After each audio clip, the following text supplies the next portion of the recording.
Hey everybody, it's Carm Capriato, week 112 of Aftermarket Weekly. Good to have you here. My guest today, oh my, Jimmy Alaria, 3A Automotive and Diesel Repair in Phoenix, Arizona. Jimmy, is it hot out there?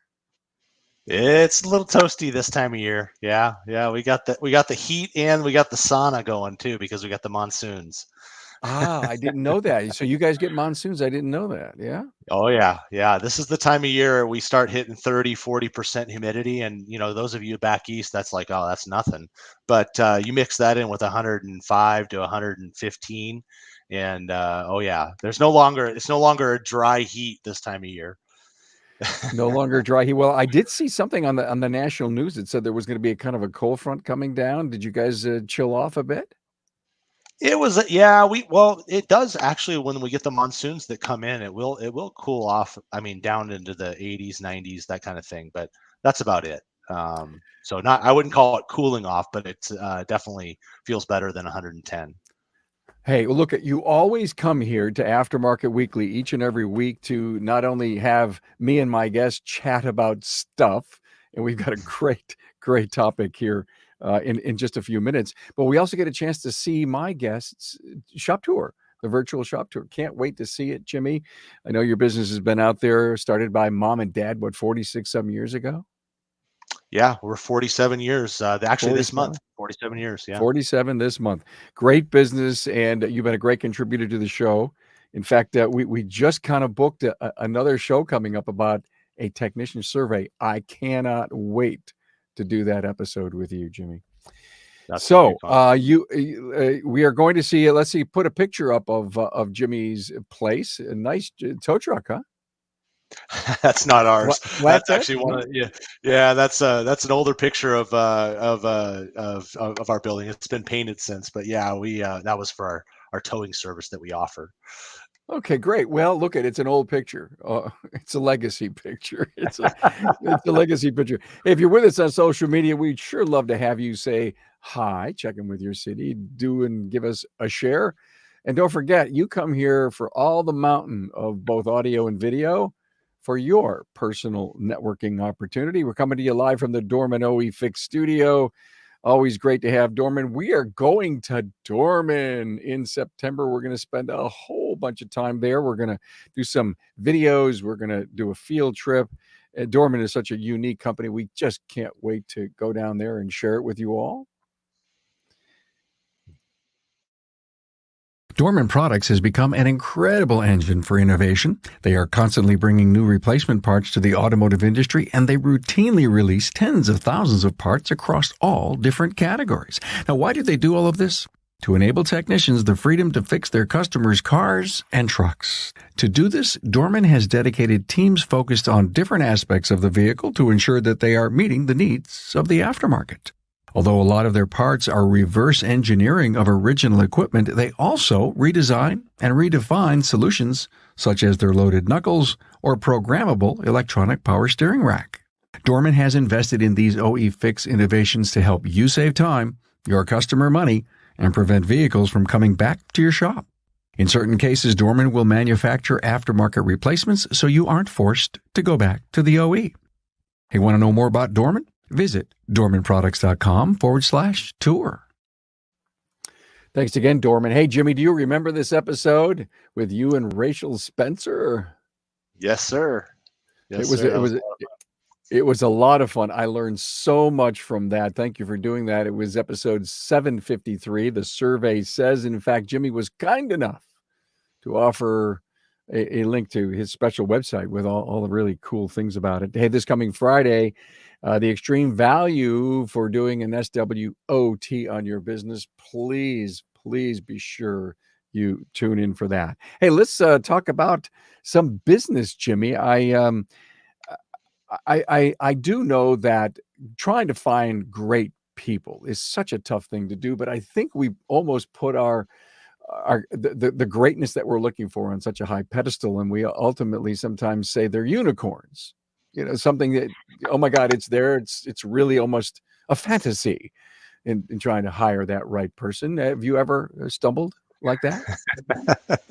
Yeah, it's we talk about there being a shortage of good people in the industry, shortage of technicians, shortage of service advisors, and it is that we're looking for the unicorns and we're expecting the unicorns. You've got the technician that the ideal shop is looking for the technician that can produce 40 to 60 hours a week, doesn't ever miss work, which is that's obviously ideal.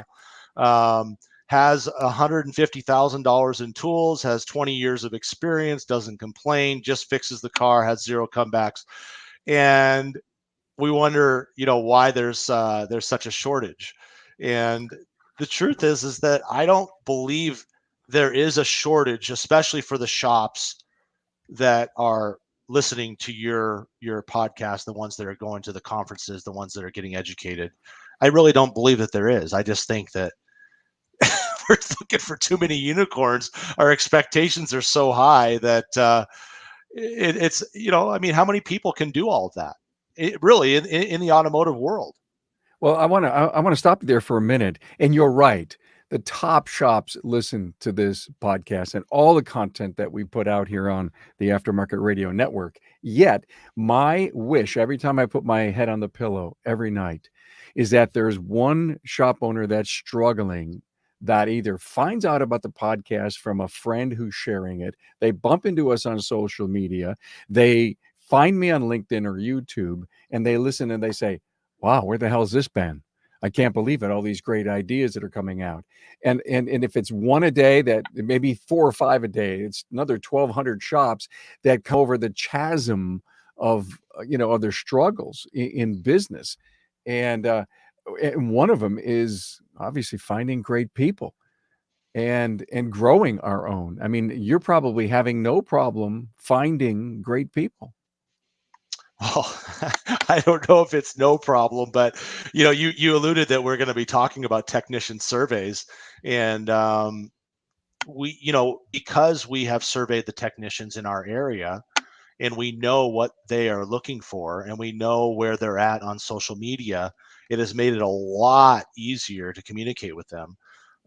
In April, for example, we hired 2A technicians and 1B technician within a 2-week period. And one was because we lost somebody, but two was because we're getting into our summer season. We knew that we were gonna go with 6 technicians. So there are out there, and I do believe that there isn't. I will argue all day long that for the top shops, there's not a shortage of technicians. Yep. There's a Yep. shortage of communication to the technicians that we're looking for, and they don't all have to be unicorns. They don't all have to be the perfect technician. You know. Tracy told me, and again, you worked with Tracy on doing the virtual tour, that you have this incredible chart. I think is it in your employee break room? Yes, yeah, we have that up there. But behind me is a digital version of that as well. You can't really see it; it's kind of blurry in the camera, but yeah. And what that does organizationally, it's called an organizing board. It's for organizing all the functions of the business. And in our survey, one of the things that we found is that technicians want to work for an organized shop. That's it was a key point. They don't want the chaos, and I'm not saying that a shop that doesn't have an organizing board it has chaos, but as you expand, there's more moving pieces, and you have to have the structure to know who does what and when, who's the senior, who's the junior, who's the manager, who's making decisions on service writing, who's making decisions on production, who's making the decisions on dispatching. When you have a part problem, who does that? And I think so. Again, going back to that example of the unicorn, in a small shop, you've got 3 technicians and you got 1 service writer. Somebody who's doing 100,000 or more with that setup, I would say you've got a unicorn, at least 1 in that shop, because Sure. they're doing everything. That service writer's ordering parts, they're checking customers in and out, they're scheduling. A lot of times they're doing some preliminary diagnosis before the car even goes back to the technicians. I mean, they're the owner's replacement, or it's the owner. Yeah, you're right. To the point, everything goes back to that one person. And there's got to be a point, though, where the jam log gets so bad that the promised times, the level of customer service gets a little weak, where you have to actually stop for a moment, maybe take your finger out of the leaking dike and decide to make a move and to hire or change responsibilities. Well, it's a great point, and actually, a few years ago, I had just finished purchasing the business for my family, and we were doing well. Well, all of a sudden, I had my unicorn come in and said he was quitting, and he was giving me 2-week notice to start his own handyman business. He was getting out of the industry, and I Well, what a was gift! What a gift you got for completing the purchase from the family. By the way, congratulations on that. But yeah, I've been there. There's this monumental thing going on in your life, and you stop and you say, "What could go wrong?" exactly, exactly. And we had just hired a new service advisor, and he is still a friend of mine. He doesn't work with us anymore, but he's a quadriplegic, amazing guy. He owned a shop actually back in your neck of the woods, and just in Poughkeepsie, New York, and All he right. moved out to Arizona. So limited on what he could do, he wasn't going to manage the shop, but him and I were sitting there, and I'm going, oh my gosh, I hadn't at that point hadn't run the shop in many years, and I hadn't even used the digital inspection. And what the problem was, here I am. I got a new employee that's been with me 2 weeks, and the shop's busy, and I'm up front going, how am I going to get all this done? Inspections are coming in, and I'm trying to do estimates, and the phone's ringing, and somebody walks in the front door, and I go, there's no reason this business is not expanding. I'm expecting too much from too few people. And that was when I wrote the hat up for the parts manager, because what I told Dean at the time, I said, look, here's what we're going to do. I'm going to handle all the incoming phone calls and every customer that walks in the door. What I want you to do is when the digital inspections come in, go through them, estimate everything, tell me when they're done. I'll call the customers and sell the work. So we did that first day that we were together. It was about 10 a.m. I'm just running with what little hair I have on fire. And I turned around to him and I said, all right, what do you got for me to sell? It's about 10 a.m. And he goes, we're good. I sold this, and this. And it was like the light went off in my head. I'm like, oh my gosh, look at what he could do without the distractions of the phones ringing, the customers coming in, dispatching the work, all the stuff that we expect the unicorn to do. The And estimator. You had the yeah, estimator role going. that's right. That's right. Our parts manager does the estimator. That's right. Sure, That's right. and that's exactly what we found out when we did an episode on estimating that they're a universal position. Yeah. hmm Yeah, Wow. and some shops I've seen them that they'll actually handle some carryover or some overflow on the service writing, but that person doesn't have to be the face of the company kind of personality, that bright, cheery person that knows how to talk to customers. They don't have to be. We could train them to be that person, but I found that position is a lot easier to replace than somebody that I would want as a service advisor. Sure, sure.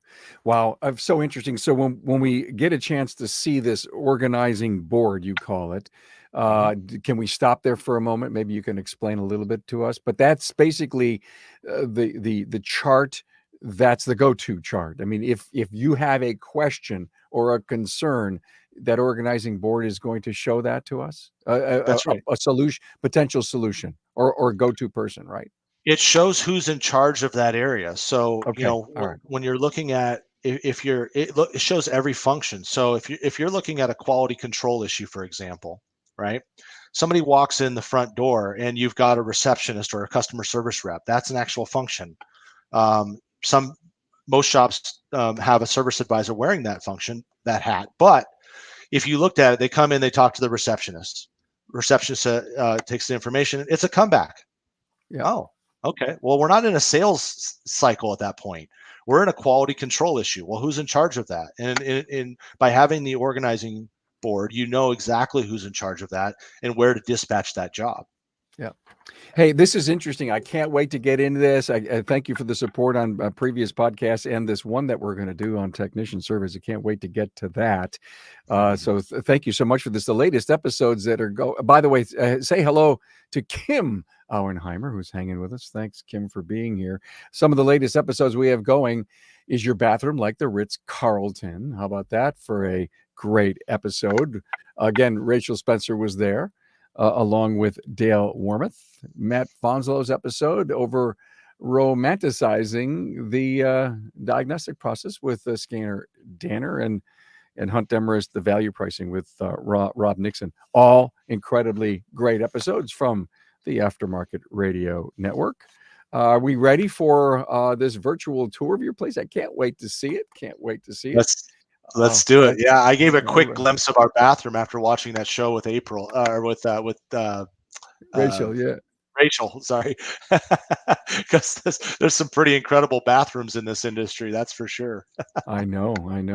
Well, let you give us the tour. Okay. Yeah. So this is the front of our building, and that's everybody always says something about our sign. It was built by a IndyCar fabricator friend of mine. And so I told Tracy, I said, it's good for about 200 miles an hour.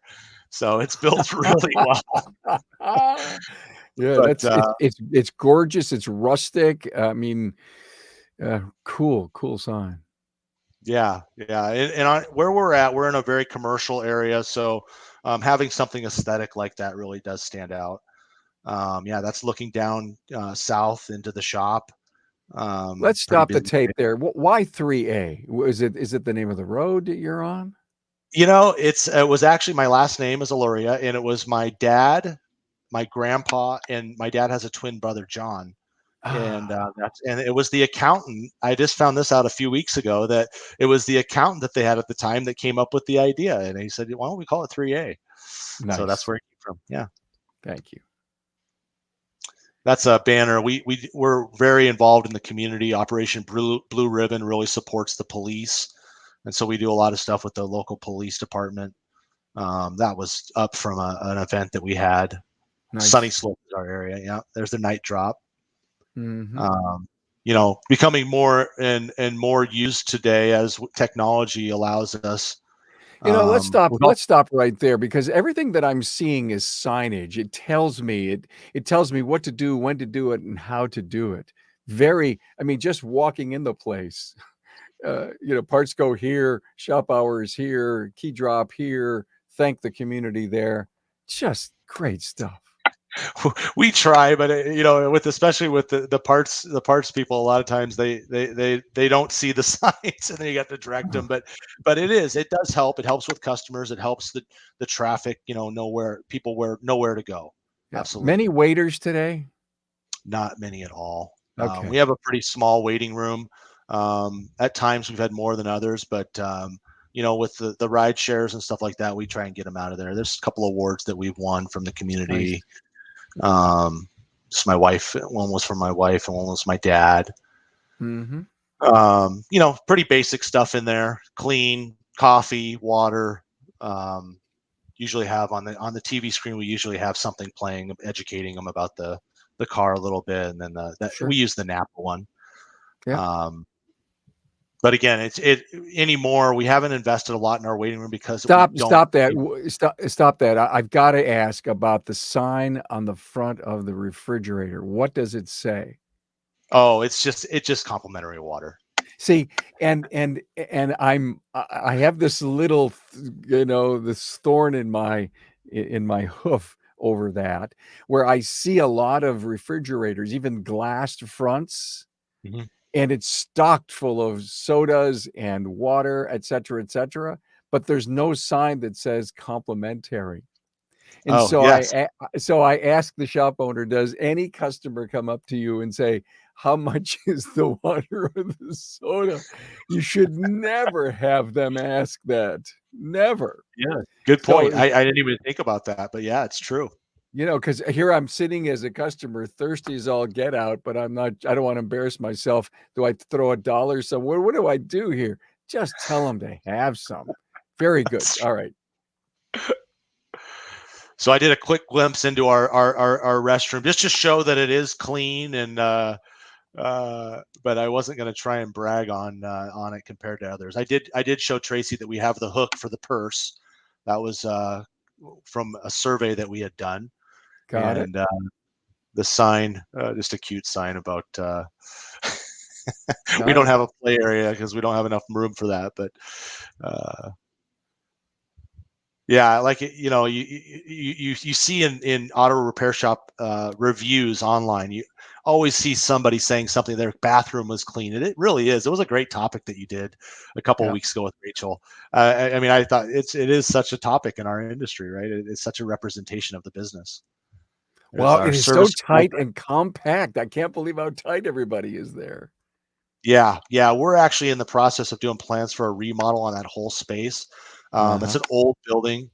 That right there is a map of kind of the circumference around our shop, and so we have little magnets that are numbered, and it shows where somebody's at. We used it a lot more when we did a lot more shuttling around. Now we use Uber and Lyft quite a bit Okay. for getting people back, so it's not as important, but it does show us where somebody's at. So just for coordination of getting people back to their cars or out to their house is a lot easier that way.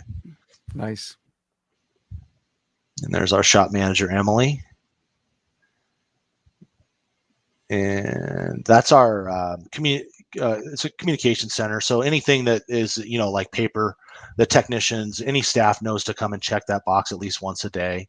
Outgoing mail or anything that needs to go to me. I'm not in the shop that much, so anything that needs to come to me goes there, and I go there when I Mhm. come in.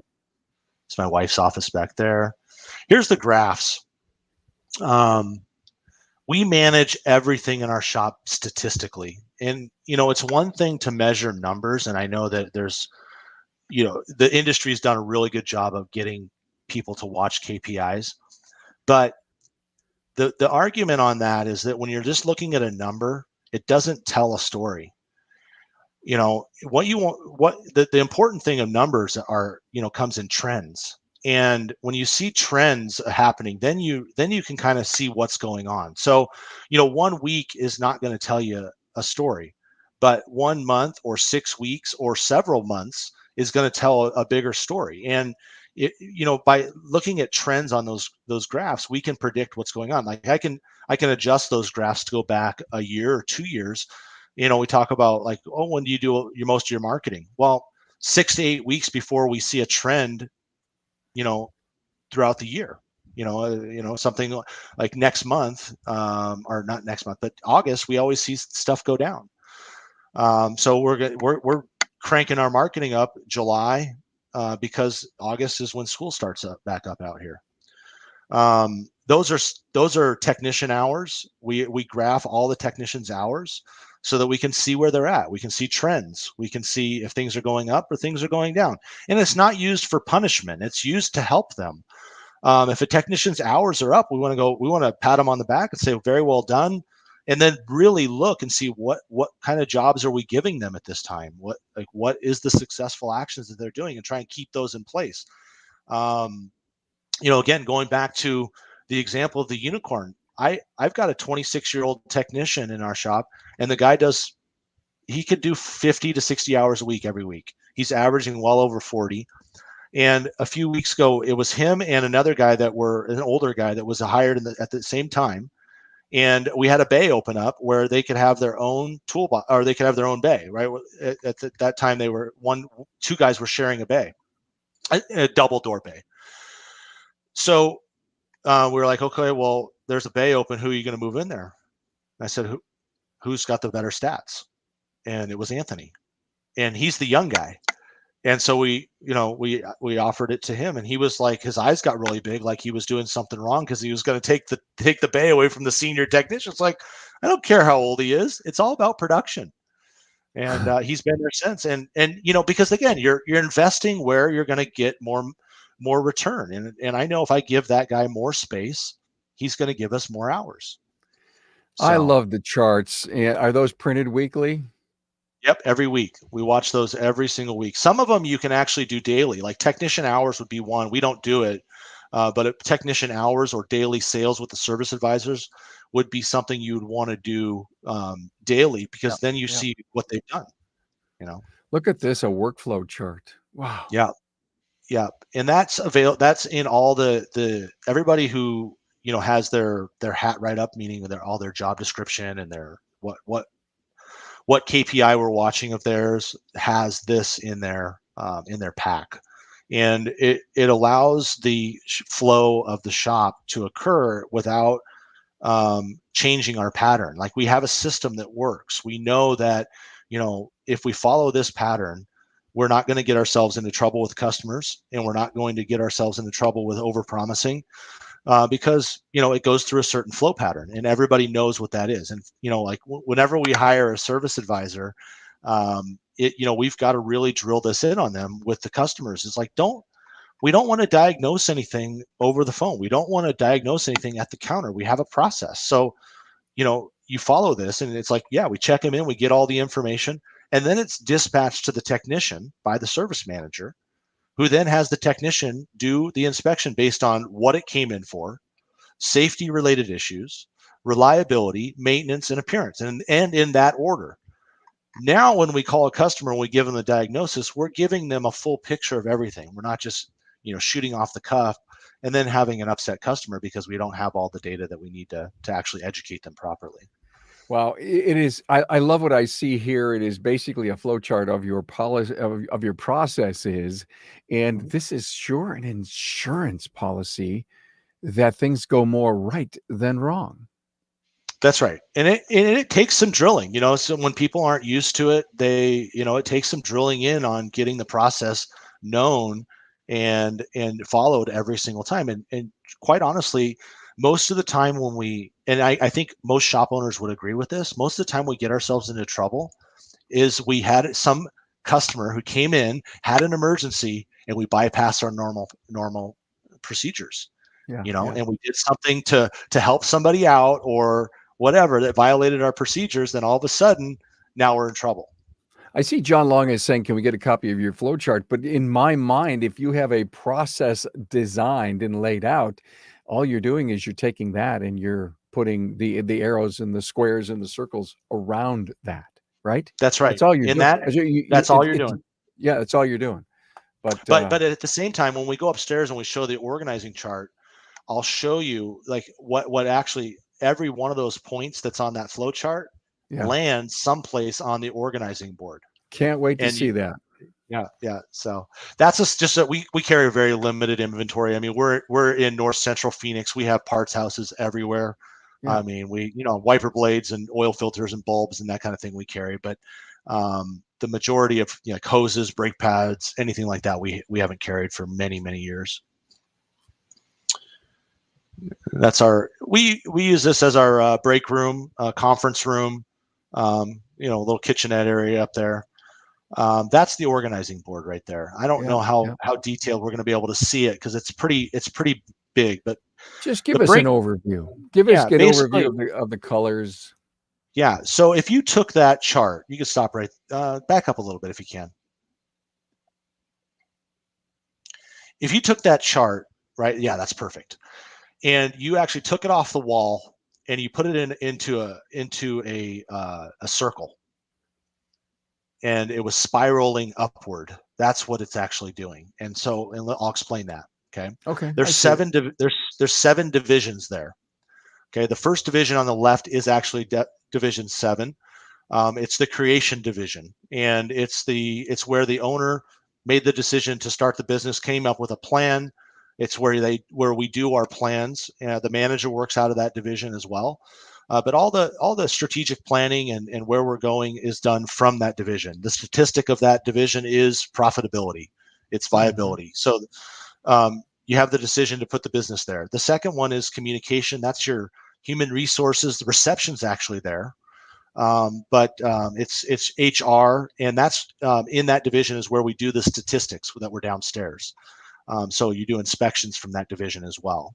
But that's where HR, hiring, and all of that stuff. Hatting. Somebody comes on board, we get them their hat is done from that position. Then we go to the green division is marketing and sales, because those are related. The service advisor works out of that division along with our marketing personnel. All sales. So that division right there is managed by gross profit and income. And then the pink division there is the accounting or finance division, and that's just accounting for everything that's coming in and going out.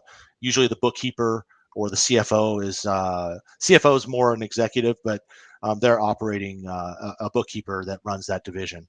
And then the cashiers or the service advisors are also doing a job. They're taking the money. So if you looked at that right there, you've got the decision to put the business there. You hire some people, you sell them work. You get, in our business, most of the time we don't get paid up front. We get deposits, but you get a commitment for the money. Then you have the purple division there. That's the production division, and that's where all the estimating is done. And that's an interesting argument. Where's the estimating done? Is it a service advisor function or is it a production function? Okay. So so our parts manager is actually in that division under the service manager, because the technicians are delivering that information there. They're acquiring the parts, getting the estimate put together, and then it goes back to the service advisor. So the technicians are in that division, and their job is to correctly and efficiently repair a vehicle in a timely manner. Then it goes to the gold division there. That is the quality control. And quality control is basically, there's a couple of aspects of it. Number one, we're checking the car out before it leaves. And I know you've done a lot of talks about that, right? Yep. I mean, if you don't have that division in your business, then who's doing it for you? It's the customer. Which is, a mentor of mine, the original founder of Management Success was Mike Lee, and he used to say, "Good customers don't complain; they just don't come back." That's And right. and you don't want your customers doing that. So we check the cars there, but also the example at the beginning was, customer comes in and they've got a complaint about work that we just did. Where does it go? And they would go to that division so that somebody who's in charge of the quality control can actually look it over and make sure that the issue is corrected. Was it a part failure? Was it, was it a part failure? Or was it a technician error? What was it? Right. So this looks like a large, if you will, document that you actually get printed. That's right. Okay. Yep. Yeah. And like I said, we have a digital version of that coming out, which if you pushed on, like for the service advisors, you've got the service advisor hat within that, right? So below each of those positions, you've got all the functions. And obviously, when you do a full write-up, a job description is a lot more detailed than what's on this chart. Sure. But there is nothing in the shop that happens without that. And then after the quality control check, you've got public relations, and that's where you're delivering the product to the customer. I see a lot of your listeners and the people you've had on, give the cookies away. Well, that's a public relations function. Or you give them a bottle of water, or you give them something. That's a public relations function. And if you've done a good job, you get reviews, and then the cycle happens again. You go back through the person refers somebody, they come in, they get checked in, the service advisor sells them the work, and then and that's why you have an upward spiral of that thing working. So over the organization, you have division heads over each division, and then you have executives. And depending on the size of the shop, you might have more people or less people, but every business should have these executives there. And that's where I see, Carm, that's where I see shops in this industry are hitting a ceiling for expansion, is that we've got unicorns running the shops and they get us to a certain level. Maybe it's $1 million, maybe it's 2 million. But to hit that next level, the $3, $4, $5 million shop that's really banging it out. And obviously space is a concern, right? I mean, you've got to have the space to grow to a certain level. But like with my shop, I feel we have the potential to hit $4 to $5 million with the space that we currently have. That is just, to me, that is an organizational issue. And as we've expanded, we've added executives to run people. And so you've got, small organizations are made up of individuals, unicorns. Large organizations are made up of groups, teams. And again, when you're going to have teams of people together, you got to have leaders running and organizing and dispatching and coordinating. So that's what that chart does. I'm so impressed. So impressed. This is the first time I've ever come across something this detailed that is shared so openly with your team. If I came to your place, trust me, I would spend 4 hours just studying that. I find that fascinating, and I'm glad it really helps produce such a great business. Kim Aurenheimer says, "Hey, this is amazing, Jimmy." Yeah, that's a management system that we use, and a lot of shop owners have learned about that over the years. And it's just how much organization do you want to put in, and that equates to revenue growth, profits, and freedom for the ownership and expansion. Sure. Again, you go back to how do you open up a successful second, third, fourth, fifth, 100th location? You've got to be organized, and the guys that are profitably doing that, they've got their systems in place, and they've got some sort of organization. So So true. yeah, that's an old guillotine cutter. Back in when the economy crashed in 08, I bought that because at the time I couldn't afford to have a print house do all my marketing anymore. So I leased a printer, a good printer, and we bought that guillotine cutter, and I started doing 5.5 by 8 postcards.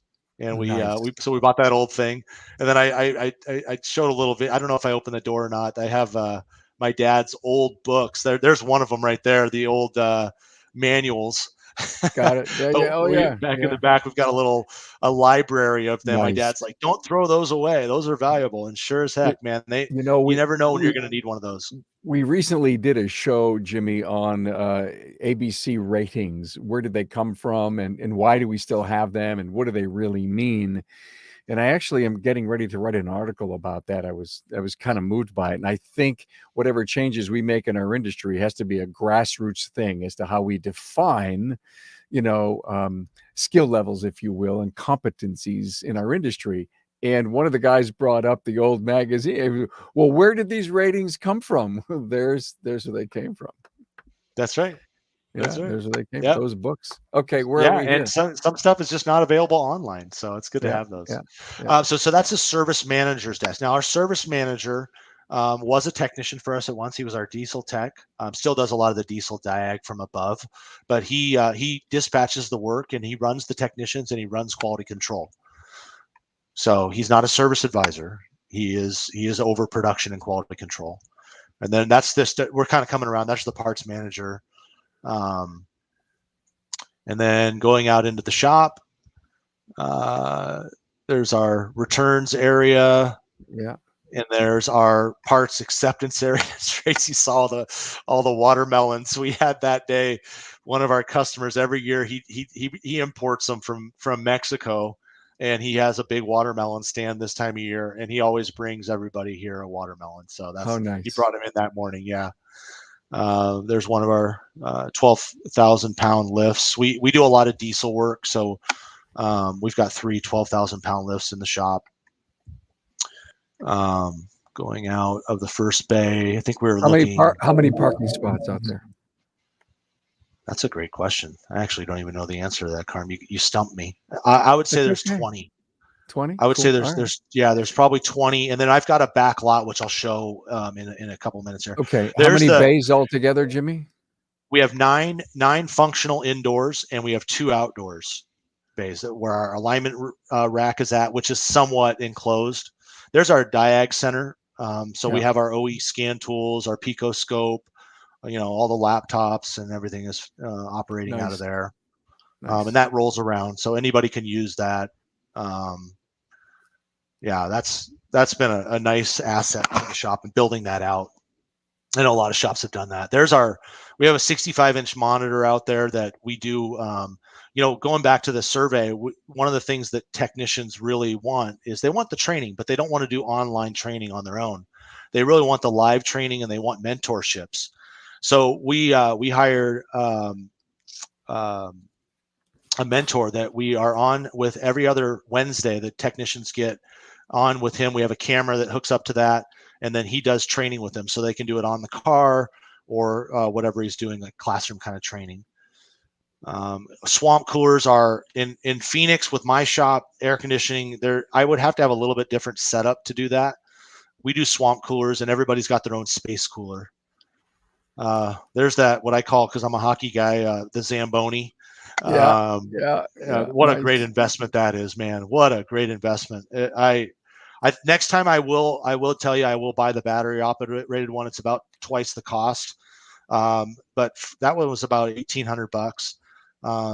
For 3,200 you can get a battery operated. The guys love it. They use it for spills. They use it to clean up the shop. It's what a great investment.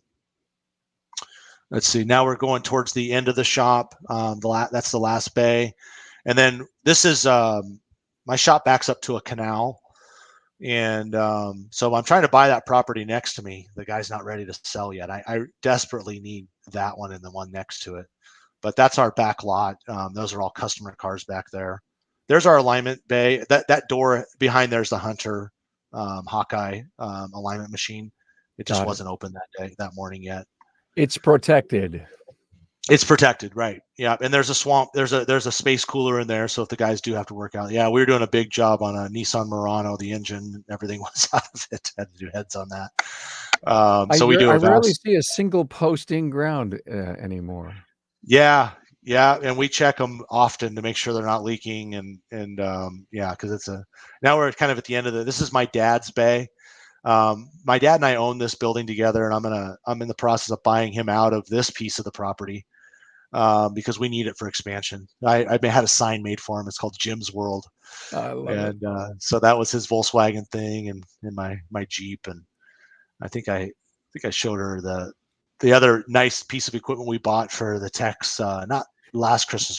So I have a question, Jimmy. Actually, it's probably for Tracy. So Tracy, when I retire, are you going to make me kind of a little studio somewhere so that I could go and play? Huh. Oh, she says my carb cave's already set up, Dad. You don't need anything else. Yeah. My dad doesn't have that at home yet. He's in the process of building his Jim's World at home, but until then, he puts on a uniform every day. He loves being at the shop. I mean, he obviously built the company. I take no credit for building it. Yeah. Now I have no plans to retire. I just want everybody to know that. Nice place. Wow, what a great place, Jimmy. Great tour, and you're so willing to share, what's going on as far as the leadership and managing your company, and just to see all the great stuff that you have and how you've got it all laid out. Excuse me, and think about the number of peoples that know and hear about how the company runs and how the organizational chart works, or you call it, I'm sorry, what's the right word? Organizing board works. Organizing board, that's right. And so that there is no question as to who has responsibility for the growth, the profitability, the sales, the function, the processes and the systems. What a great feeling. I mean, I can't think of any place that I ever worked after I sold my business that ever put that thing so up front and in front of people. Well, production, people want to produce, right? And the challenge in business is that you especially when you get into administrative functions, how does somebody know that they're actually producing their product to help the shop reach its goals? We fix cars and we want happy customers, but everybody's got to have something that you can measure that shows that they're actually producing something that's helping us deliver that product. Technicians is easy with build hours. Sales is easy with sales and profitability and things like that. But you get into administrative functions, like our customer service rep. One of her statistics, is the amount of outflow, and we measure that. We measure it by phone calls, emails, and text messages, and you could see it in the appointment set by the outflow. So it gives everybody a role in the bigger picture of what we're producing, and it keeps everybody accountable. So I lost your sound, Carm. I don't know if it's Okay, my I'm end. back. There we go. I Okay. am back. One of the things that I found I see fascinating in this in your organizing board is who does what and when. Because if you've ever, and again, you probably did this because uh, is that their job? Are they supposed to be doing that? You know what? Why did this thing fail? And being able to go back and see where the responsibility lies not only puts the person on call for what they owe their teammates, but their teammates would not have would realize that there may be an opportunity for Jimmy to step up here and figure out what failed us. Is it a process? Is it a system? Was it somebody was supposed to do something? Was it a doing thing that didn't happen? And you don't want to sit behind not knowing. And I think that breeds uh, well, it doesn't breed good culture when you're working a million things in your mind saying is who did this, why did it happen. You start making up stories, you're making movies that aren't true in your That's right. mind because you really don't know. The organizing board serves it up. I love it. Yeah, and it gives ownership, but championship teams are made up of individuals who take personal responsibility for the success of the team. And our shops are no different. I mean, example, is we were having a situation where, we had an overheat issue and there was a problem because we fixed something before we could fix the overheat issue. And there was a problem that wasn't addressed. And when we went back to who was in charge of that area and ordering who was doing what, it went right to the service manager. And, we were going, okay, well, what's the policy on overheats? And it was simple: this block check and pressure checks every time. And that wasn't done. And it was very simple. It was really good because he could look at it and go, I can take responsibility for that. And it showed all the technicians that he owned up to what was supposed to be done on that. And it brings accountability and trust within the organization. So um, we don't have the perfect shop, but we're definitely growing and building a culture that I think the people that are part of it are proud of. No doubt you are striving for all kinds of excellence. Jimmy Aloria, 3A Automotive and Diesel Repair, Phoenix, Arizona. Thank you so much. I learned a ton. Appreciate you sharing. This will come Thank out you. as a podcast next Saturday morning, bright and early, right after midnight. Appreciate you all hanging out with us, checking out our video on YouTube. Next week, Jim Shuckus from Jimmy Z's Automotive in Streetsboro, Ohio. Can't wait to have Jimmy on next week. Hey, thank you all. Aftermarket Weekly. Have a great week.